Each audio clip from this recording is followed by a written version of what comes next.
A rest day? I rest when I'm dead.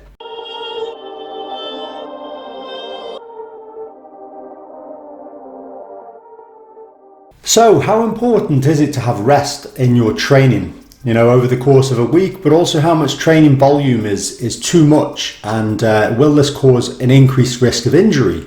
And what we're going to look at here is a study where they were looking at endurance athletes. So they looked at 446 Finnish top endurance athletes, both men and women. And they were across 3 different endurance sports. So there was cross-country skiing, swimming, and long-distance running. And they were aged between 15 and 35 years of age. So they found that athletes that had less than 2 days rest per week were at a 5.2-fold increase in injury risk. So this shows that it's very important to have rest days planned into your week, every single week, and this is important for recovery, and this recovery obviously stops you from getting injured. Not to mention it's really important for performance. If you're constantly increasing your fatigue levels, then your performance in your training is going to go downhill. Obviously cumulatively going to stack up injury. This is pretty key because certain structures like muscle are very innovative, they've got a lot of nerve supply, and they will tell you when they're being overtrained, their performance will decline quite quickly.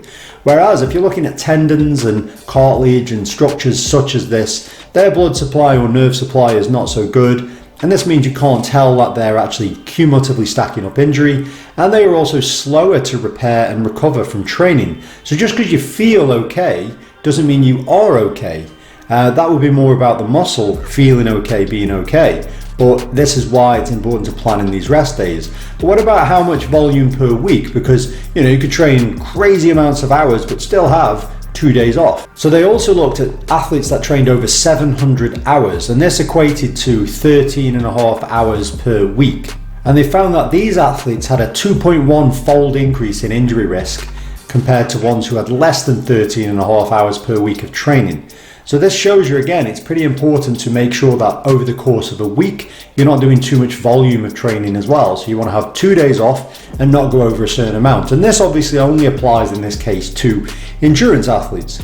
It would be different possibly with other sports and other types of sports, so strength athletes and so on and so forth.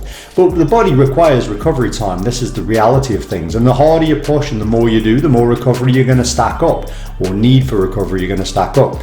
So this is just an interesting study looking at endurance athletes and looking at how much rest and recovery time is actually needed per week, and what would be optimal to minimize the risk of injury.